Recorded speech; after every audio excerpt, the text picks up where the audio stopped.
Pues esta es la carátula, ¿no? La foto anterior es la carátula.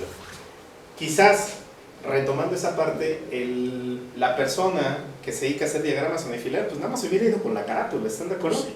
Ya acabé, es de 1000 amperes. Hasta ahí. Hasta ahí, ¿estás de acuerdo? Sí, y quizás apunta el marco y ya se acabó. ¿Vale? Pero esa es otra cuestión, a veces nada más nos apuntan el marco. Oye, ¿y de qué capacidad es? O sea, porque puedes tener un marco 150, pero puede ser de 100 amperes. Sí. ¿Estás de acuerdo? ¿Sí? Entonces, pues, ¿qué onda, no? Y esta foto, si lo ves, pues, ¿cómo obtienes esta foto? Pues tienes que abrir el tablero y ver en la parte posterior, ¿estás de acuerdo? ¿Sí? Entonces, ¿aquí qué llegamos? Pues llegamos al modelo de la unidad de protección y llegamos a los ajustes que tiene disponibles. Porque esta misma unidad de protección, esta es una unidad de protección, recuérdame, Brian, es LSI. Sí. Este es LSI, pero hay la misma unidad de protección que tiene LSI-G. Entonces, ¿cómo vamos a saber qué es LSI, LSI-G? Pues viéndola, ¿no? No hay de otra forma. ¿Y esto un diagrama unifilar? No lo trae. No. No lo trae. Y esto lo necesitamos. ¿De acuerdo? De motores, ¿qué necesitamos? Necesitamos tensión, necesitamos potencia, letra de código de rotor bloqueado, necesitamos el tipo de conexión de esta estrella como esté conectado, su factor de potencia, la eficiencia, el tipo de motor, si es síncrono, asíncrono, de inducción, jala de rilla, lo que sea, etc. Su tipo de arranque, ahorita vamos a ver esta parte que es arranque a tensión plena, arranque a tensión reducida, si es con variador, etc. Necesitamos esos datos. Pero Sí. la eficiencia normalmente no viene en No, las placas ni el factor de potencia. no. Lo tienes que estimar. Sí, El voltaje sí, la corriente sí, si no tendrías que hacer motor por motor, sacar la eficiencia con los datos de placa y lo tendrías que hacer tú por Excel. ¿Lo haces o no? no lo hago, tomo placas, tomo datos típicos, Datos típicos, genéricos. conforme a ley triple, y es válido. No, está bien, está bien. Yo nada más te pregunto cómo No, hacer. sí, pero por ejemplo, ya cuando estamos hablando de motores de media tensión, ahí sí. O motores mayores de 50 caballos, ahí sí. Así que, Tomo esos datos, ya son datos de placa del equipo, en la medida de lo posible. o sea, me refiero, te vas a encontrar motores Ah, sí, no lo sé. de 300 caballos, un NEMA, o ya no digamos un NEMA, que si bien te va, porque ahí están más claras, un IEC, donde pues, te vienen el voltaje, la corriente, Y para. el par de contar, y factor servicio si acaso, y ya, sobre todo son europeos. Sí, no. Vienen Es- más reducidos los datos en equipos europeos. Sí, ahí lo que hacemos honestamente es tomar los valores Está bien. típicos y ya digo, si no hay falta de información y lo podemos documentar mediante fotografías, tú dime de dónde lo saco. Ok, no te preguntar cómo lo No, haces. está bien. Ráfalo. No, No, pero no, tampoco inventamos el libro. somos nones y no llegamos a, como dicen, somos nones y no llegamos a 3. Ya hagan sus cuentas. ¿No? Ahora, ¿qué tenemos de consideraciones para el modelado en específico? Digo, esos son, en resumen, los datos que necesitamos, mínimos. Y ya empezamos quizás un poco con el modelado y hacemos reducciones de motores donde se puede, evidentemente. Menores de 50 H. Sí, lo sumamos. Lo sumamos. Sumamos los motores menores a 50 caballos y hacemos un equivalente. ¿Sí? Y es válido.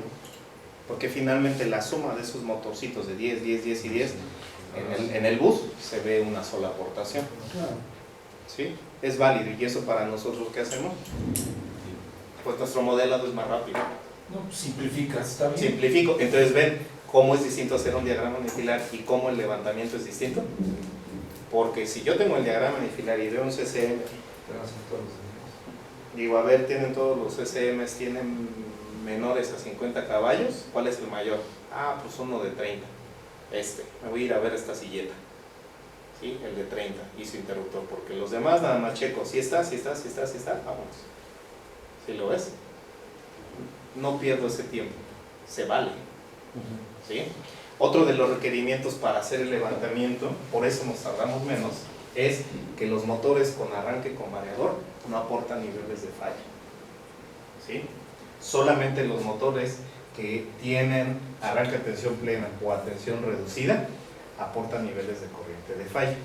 Rafa, ¿por qué hay esa, perdón, yo sí pienso que aportan, te voy a decir por qué. Sí, hay un criterio de la IEEE que cuando son regenerativos sí aportan, y cuando no son regenerativos no aportan en ese No, pero de hecho tú tienes en todos los variadores de frecuencia, tienes capacitores. Ah, sí, Tú has pero bajado. acuérdate que eso es aportación en corriente directa, ya sería esa, en el bus de directa. Lo tienes en el bus de directa, pero te lo da en la terna. Tú no puedes meterle la mano al equipo hasta que no haya Descargado, hasta no haya descargado. Hasta que no se haya descargado y tiene resistencia de descarga.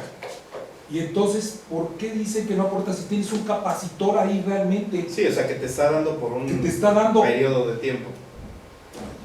Pero puede ser mínima. Ahí te va, ¿por qué? Le damos por ahí un poco. Quizás esto. ¿Pero qué pasa? Es un esquema, permítame, ingeniero. Es un esquema muy sencillo. Espero que quedemos bien, ¿no? Básicamente tenemos aquí esta parte del variador de velocidad, es un esquemático como es de manera general, y tenemos lo que es un arrancador suave, ¿no? Con estado sólido, ¿no? De manera general. El análisis parte de esta parte, en este sentido, si existe una falla en las terminales del motor, ¿hacia dónde se va a ir la falla? Hacia la fuente, ¿no? Claro. ¿Qué es lo que va a encontrar en su primer camino la corriente de falla? Capacitores. En términos generales, ¿qué es eso? Es electrónica. De potencia, ok. De potencia. ¿Sí? La va a volar. ¿Estamos de acuerdo? Sí, estoy de acuerdo, pero estamos hablando no de la falla en ese momento del motor, Rafa. Nada más te pregunto. La falla, pero o sea, me refiero, tú estás en el bus, tienes 3 o 4 reguladores de frecuencia, y de repente viene una falla y como en los motores normales, en los síncronos, empiezan a aportar. ¿Por qué decimos que, esa es mi pregunta, por qué decimos si tienes un capacitor ahí en línea? ¿Por qué? Porque tienes los SCRs o diodos en este caso, como está simbolizando, sí pasa por ahí la corriente de flujo. Esa es una, no sé por qué lo toman así. De hecho, tú no puedes meter la mano hasta que, aunque le hayas bajado tu interruptor de acá de este lado, primario, o sea, antes de los diodos o de los SCRs, lo bajas, pero tú sigues teniendo un voltaje en el bus. Y esa es la duda, porque cuando se va la energía, cuando viene el cortocircuito, se va el voltaje a cero, porque hay un cortocircuito, se aportan. Sí, la cuestión, estamos hablando en el estado ideal, en el análisis, que cuando ocurre la falla en terminales, estamos hablando de un estado momentáneo. Estamos hablando en cuestión de 0.5 ciclos, medio ciclo, ¿sí? Máximo lo que va a durar una falla. En ese sentido, esta electrónica ya voló en cuestiones de magnitudes altas, ¿sí? Ya bailó ahí. Idealmente, eso ya nos tendríamos que meter un poco más al análisis del equipo tal cual, de cómo va a ser su comportamiento en una condición de falla. Pero ya estamos hablando de una situación de equipo. ¿Estamos de acuerdo? Una situación que es importante cuando a alguien le toque escoger un inversor o un regulador de frecuencia, es que hagan esa prueba. Es que tu inversor, o sea, como hay tantas marcas, hay muchas marcas, una de las pruebas que vale la pena hacerla y se llama, ¿sabes qué? Vamos a cortocircuito, en la salida. Sí. ¿Y qué pasa con el equipo? Vamos a ver. Sí. Entra el límite de corriente, entra una sobrecarga instantánea que lo corta, esa prueba, pocos fabricantes de reguladores de frecuencia permiten ni siquiera hacerla. Y es una cosa natural. En un determinado momento se te va un motor en un cortocircuito entre embobinados y que te llega al regulador de frecuencia, mientras que en un arrancador común y corriente, pues cambian los fusibles de arriba y vámonos. Esa es una prueba que ustedes, en buen plan, se los comento, porque nosotros sí teníamos esa especificación. A ver, hazme una prueba de cortocircuito en este equipo a la salida del motor. Y si la aguanta, hombre, como los UPS. ¿Qué pasa con un UPS? Nada más tocan un UPS los chafones. Tocan un UPS y hagan un cortocircuito chiquito, y se va el UPS y ya te paró de cabeza. Sí, por la electrónica. Porque alguien llegó y conectó un taladro que tiene una impedancia muy baja, y un taladro puede trabajar incluso con motores serie, puede trabajar con corriente directa si quiere, entonces la impedancia es muy baja en alterno, y te bota el UPS y brincando, o sea, brincándote toda tu protección de control. En fin, bueno, que gracias, Rafa. No, gracias. Miguel, pero yo tengo una pregunta de lo que dice el ingeniero. O sea, en realidad es que cuando hay una falla atrás del variador, es cuando no aporta, porque adelante pues, seguramente sí, o sea, después del variador. Nuestro criterio es de que el motor falla, las terminales del motor falla, y la corriente de falla va hacia la fuente. Ajá. Entonces, la fuente lo que hace, bueno, esos niveles de falla pasan por la electrónica y dañan la electrónica. Al dañarse la electrónica, se abre Y ya no aportas y ya no aportas al sistema. ¿Sí? Ya no aportas al sistema. Pero nuestro criterio es únicamente cuando son con variador de velocidad. Cuando tenemos un arranque a tensión reducida con estado sólido, ahí sí, ¿por qué? Porque el arranque lo llevas a cabo ¿por quién? Por la electrónica, haces el bypass y entonces sale, ya no se va por la electrónica, se va por... ¿Y sin bypass, Rafa, cómo lo consideras? Ah, esa es buena. Como auto, pues va todo. Se va. Totalmente. Falla para arriba. Estamos hablando de un autotransformador, pues sí, va todo. No, espera. Tienes un arrancador suave, pero no tienes bypass. Dejas trabajando, muchos arrancadores suaves tienen bypass interno. Ajá. A la hora de que el SCR termina de, los SCR, son Pasa. SCR, agarran ellos mismos, pum, cierran sus contactos, que son muy chicos, por cierto. Ajá. Los nuevos de Allen Bradley son terriblemente pequeños. O sea, si tú estás trabajando con un arrancador tamaño 4 NEMA y dices, bueno, esperas que los contactos de bypass internos sean de tamaño 4, no, hombre, son de tamaño 2 o 1, son unos contactitos. Entonces sí lo debes de considerar si no tienes bypass. No, de hecho, en términos generales, el arrancador de suave aporta. En términos generales. Gracias. Sí, en términos generales aporta. Lo tomamos como un arranque a tensión plena, completo. ¿Sí? Esa es la diferencia, la quería hacer entre los dos, entre variador y arranque de estado sólido. ¿Sí? Ahora les hago la pregunta: ¿por qué es importante marca, modelo, interruptores y relevadores de protección? Digo, ya le hicimos, ya respondimos. ¿Por qué? Porque las curvas de protección de cada interruptor son distintas. Utilizar un mismo interruptor puede provocar fallas en la coordinación de protecciones. Y eso ya nos llegó una consultoría en la cual hicieron un proceso de comisionamiento y nos dijeron, es que no está disparando. Nos entregaron el estudio de coordinación, la hoja de coordinación, y no está disparando, no dan los tiempos a las corrientes que se inyectan. ¿Qué hicimos? A ver, dime, ¿qué hicimos? Pues bajamos el manual del interruptor.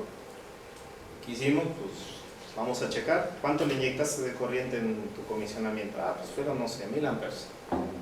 De acuerdo a la hoja de datos del interruptor, esto debía de haber disparado en 3 segundos, por decirlo.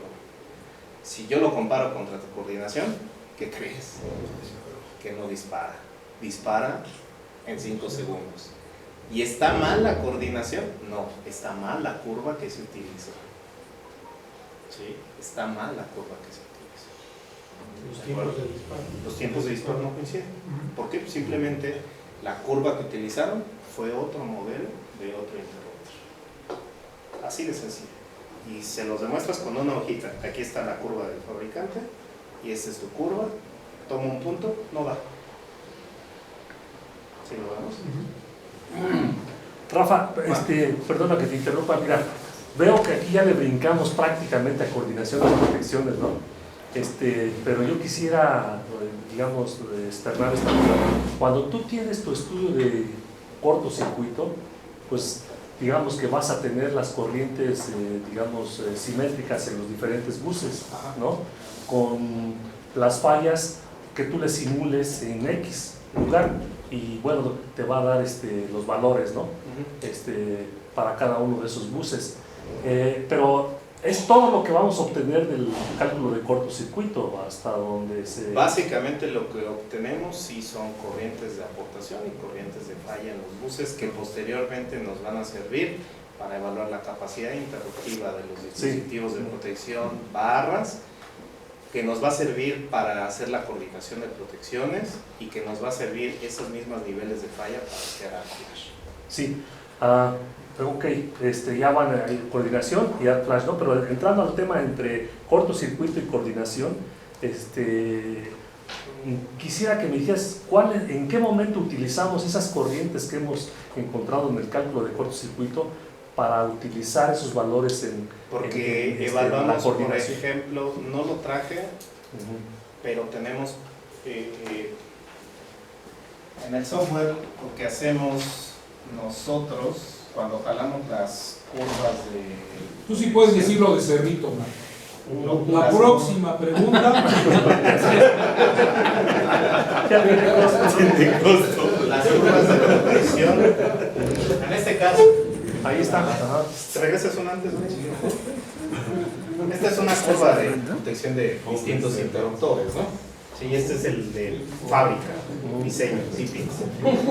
Cuando nosotros en el software, en cualquier software, tú jalas la corriente de falla, lo que hace el software automáticamente es cortarte la curva, en este caso del instantáneo o la protección magnética en el punto de la falla.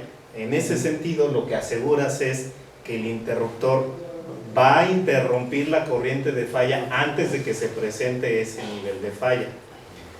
Eso, básicamente, lo que nos hace el software es básicamente nos hace un corte, porque la curva puede extenderse. Puede continuar, puede, en el primer ejemplo. Lo que nos mete aquí es, por ejemplo, tienes un nivel de cortocircuito en baja tensión de 10.400 amperes, ¿no? Perfecto. ¿Nosotros qué vemos? Pues, si el ajuste aquí, el nivel de falla, 10.000, vamos a decirle que sea 6.000 amperes, no el ajuste. Entre 6.000 y 10.000. Sí, ¿qué quiere decir esto? Que cuando venga la corriente de falla aquí, pues no vas a alcanzar esta corriente de falla. ¿Por qué? Porque la curva ya te está protegiendo en el nivel 6.000. ¿Estás de acuerdo? Desde el nivel 6.000. No va a llegar hasta acá. ¿Sale? Ahora, vamos a poner otro caso, en el cual la curva de fábrica del equipo te dé hasta aquí, y cuando nosotros jalamos al software, la corriente de falla son los 10.000 aquí, 10.4 kiloamperes. ¿Qué interpretarías con este espacio, Santos? Pues que ahí efectivamente se está presentando la posibilidad de falla, de que el interruptor, o sea, simplemente no va... No responde. ¿Qué quiere decir? Que este espacio que voy a poner assurado, tu dispositivo no tiene la capacidad adecuada para soportar que pase ese nivel de falla a través de sus terminales. Fuera de curva. Está fuera de curva, no la aguanta. ¿Sabes? ¿Por qué? Porque ¿quién me asegura que yo voy a generar una falla de 6.000? Cuando el calculado me puede decir que sea 10.000. Pero aquí, imagínate que corta aquí en 8.000. Este es el máximo que Y te sigue da. recibiendo 10.000. Pero son 10.000. O sea, porque la corriente no va a ser, en un nivel de falla no te va a ir, bueno, subo de ahí, y poquito. Este es el caso de carga. Puedes generar un corto, como mencionaba Manuel, si no, ¿sabes qué? Yo aparezco, estos son 10.000, esto aparezco 9.000. Lo vi. En corriente, no lo vi. Sí, no, ni lo aguanto. Es más, ni lo vi pasar, fue más rápido.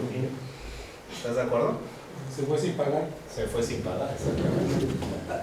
¿Sí? ¿Sí se entiende? Sí, gracias. Es una muy buena explicación que Sí. es la frontera prácticamente entre cortocircuito y coordinación de protección. Por eso es nuestra parte. Ajá. Y por eso para nosotros es muy importante ese valor de aportación de SP, que es el real. Ya puedes cobrarle al tocayo. Sí. Bueno, creo, aquí con la ayuda de Manuel, Sí, vamos sí. que también es muy preguntón, ¿eh? Yo le decía, no le pongas a... Si no sabes qué, escóndete. ¿Cuál es el problema? Por dinero no vamos a pelear. ¿Cuánto traes?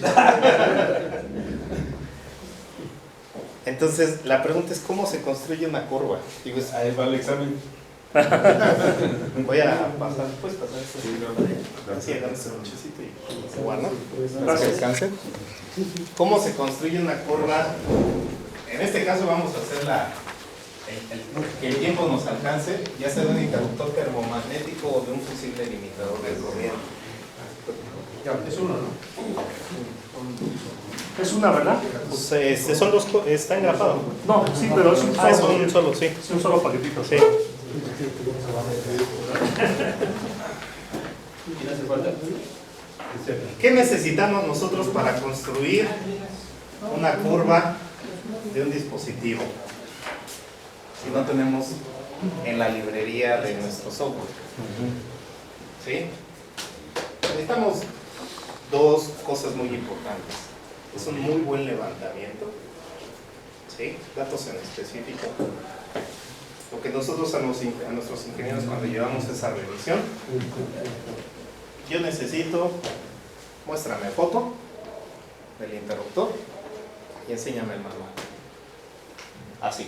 Si no, vete a conseguir algo porque eso es, yo no me siento contigo hasta que tengas eso. Foto y manual del interruptor. Así. Es lo que yo mínimo necesito o lo que nuestros ingenieros necesitan para poder empezar a hacerlo. ¿Vale? Esta es una curva típica de un interruptor termomagnético. Y esto es lo que ellos deben de buscar de un interruptor. La curva típica de fábrica del modelo en específico. Porque con esto es algo que ustedes ya tienen ahí. ¿Puedes abrir la curva del Welge? El Beck. ¿Está en la carpeta? ¿Aquí? ¿Ya los tienes abiertos? Ábrela, por favor.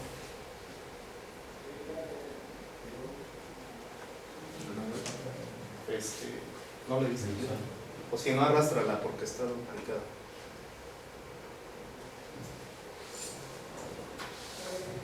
Es el PDF, ¿no? Pero aquí sí está, pero ahí no. No, es que tienes que arrastrarla, es como... Es como que está extendida. Está extendida. Puede duplicar hoy ya con eso. ¿No? Duplicar pantalla.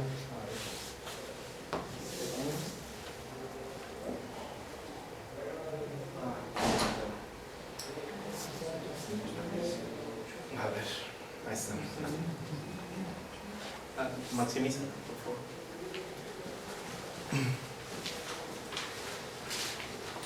¿Qué necesitamos nosotros? Esta curva que ustedes tienen ahí, este es un interruptor Beck, ¿sí? Brasileño, básicamente, SIS, que eso no está en la base de datos, ¿sí? Eso no está en la base de datos. Entonces, pues, ¿qué crees? Es el interruptor principal de un CCM. ¿De un qué? De un CCM. Entonces, pues, hay que hacerla, ¿no? Entonces, cuando nosotros, puedes switchar a la presentación para que vean la foto de que sí es real y que no lo estamos mintiendo. Sí existen. Bájale más, ahí está. ¿Sí? Entonces, esta foto es la que nosotros necesitamos. Necesitamos una foto clara, que aunque no se vea ahí, pues perdón, no es para loco. Necesitamos una foto clara donde yo vea la marca y el modelo del dispositivo de protección. Si ven, este es un interruptor de 1600 amperes, P de marco 1600, una corriente nominal de 1250. ¿Sí? Esto un diagrama unifilar, una persona que hace un diagrama unifilar, o te pone esta, o te pone esta. Marco y disparo, ¿no? ¿Sí? Pero pues con igual, ¿no? ¿Sí? ¿Y qué crees? Bueno, pon que te ponga estos dos valores, ¿no? Pero no me pone marca, No. ¿no? Y no me pone esto, que es un zoom, que es que esto es un interruptor termomagnético, pero tiene unidad de protección ajustable. ¿Sí? Tiene una unidad ajustable en el cual, ahora sí abre Brian. Aquí ya vemos al manual, tenemos una unidad magnética, un ajuste magnético y tiene un ajuste térmico, ¿no? De sobrecarga. ¿Sí? Entonces eso ya nos da la idea que ching, esto no es un termo normal. ¿Vale? Entonces, baja Brian, por favor. Eso. Y ahí está. Eso es lo que nos da el fabricante. Esa es su curva. No hay más. Es una curva como genérica, ¿no? Es una curva genérica. Porque no viene completa la... No, si viene completa. No, el catálogo no es el mismo completo, ¿no? Ah, no, es que lo cortamos. Es que lo cortamos para poder presentarlo nada más en una, porque es un catálogo de 40 páginas. No, no. ¿Sí? O sea, nada más. Porque esta parte de arriba estaba, digamos, en una parte y las curvas están en otra. Entonces lo pusimos así. Es la curva de fabricante.